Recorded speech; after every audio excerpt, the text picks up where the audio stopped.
Inflammation can be good or bad depending on the situation. On one hand, it's your body's natural way of protecting itself when you're injured or sick. It can help your body defend itself from illness and stimulate healing.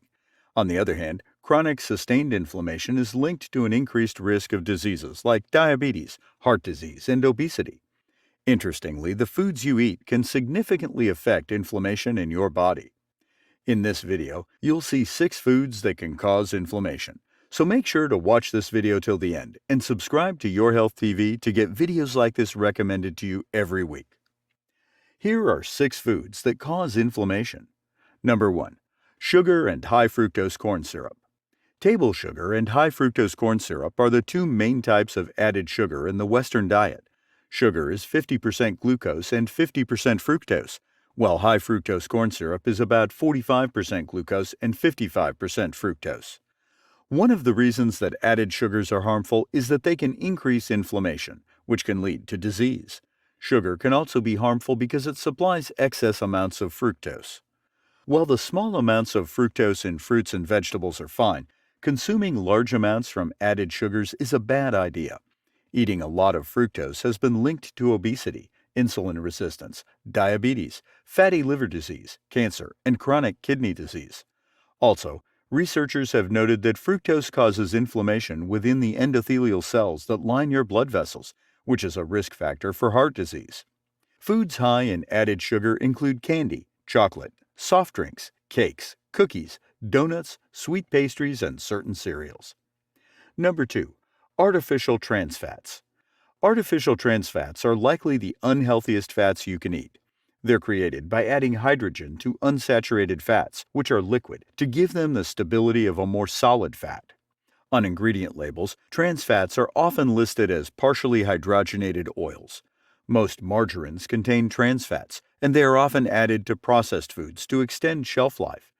Unlike the naturally occurring trans fats found in dairy and meat, artificial trans fats have been shown to cause inflammation and increase disease risk. In addition to lowering HDL, good cholesterol, trans fats may impair the function of the endothelial cells lining your arteries, which is a risk factor for heart disease. Foods high in trans fats include French fries and other fried fast food, some varieties of microwave popcorn, certain margarines and vegetable shortenings, packaged cakes and cookies, some pastries, and all processed foods that list partially hydrogenated vegetable oil on the label. Number 3. Vegetable and seed oils.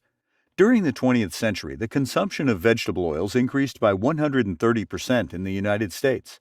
Some scientists believe that certain vegetable oils, such as soybean oil, promote inflammation due to their very high omega-6 fatty acid content.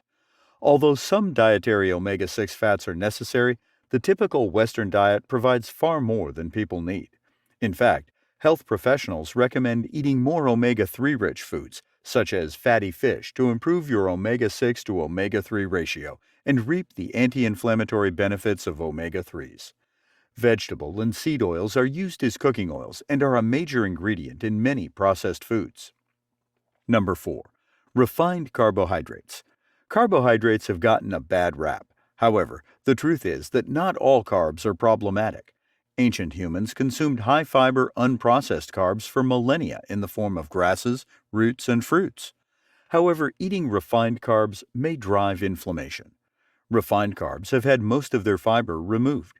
Fiber promotes fullness, improves blood sugar control, and feeds the beneficial bacteria in your gut. Researchers suggest that the refined carbs in the modern diet may encourage the growth of inflammatory gut bacteria that can increase your risk of obesity and inflammatory bowel disease. Refined carbs have a higher glycemic index, GI, than unprocessed ones. High GI foods raise blood sugar more rapidly than low GI foods.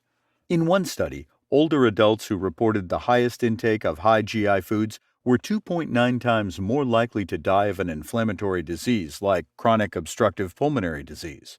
Refined carbohydrates are found in candy, bread, pasta, pastries, some cereals, cookies, cakes, sugary soft drinks, and all processed foods that contain added sugar or flour. Number 5. Excessive alcohol. Moderate alcohol consumption has been shown to provide some health benefits. However, higher amounts can lead to severe problems. In one study, levels of the inflammatory marker CRP increased in people who consumed alcohol. The more alcohol they consumed, the more their CRP levels increased. People who drink heavily may develop problems with bacterial toxins moving out of the colon and into the body. This condition, often called leaky gut, can drive widespread inflammation that leads to organ damage. To avoid alcohol-related health problems, intake should be limited to 2 standard drinks per day for men and 1 for women. Number 6. Processed meat. Consuming processed meat is associated with an increased risk of heart disease, diabetes, and stomach and colon cancer. Of all the diseases linked to processed meat consumption, its association with colon cancer is the strongest. Although many factors contribute to colon cancer, one mechanism is believed to be colon cells' inflammatory response to processed meat. Common types of processed meat include sausage, bacon, ham, smoked meat, and beef jerky. So those are the 6 foods that can cause inflammation. To stay as healthy as possible, keep inflammation down by minimizing your consumption of foods that trigger it and eating anti-inflammatory foods. If you found this video useful, make sure to hit that like button and share this video with someone who might find it helpful. Thanks for watching, and see you again in another video.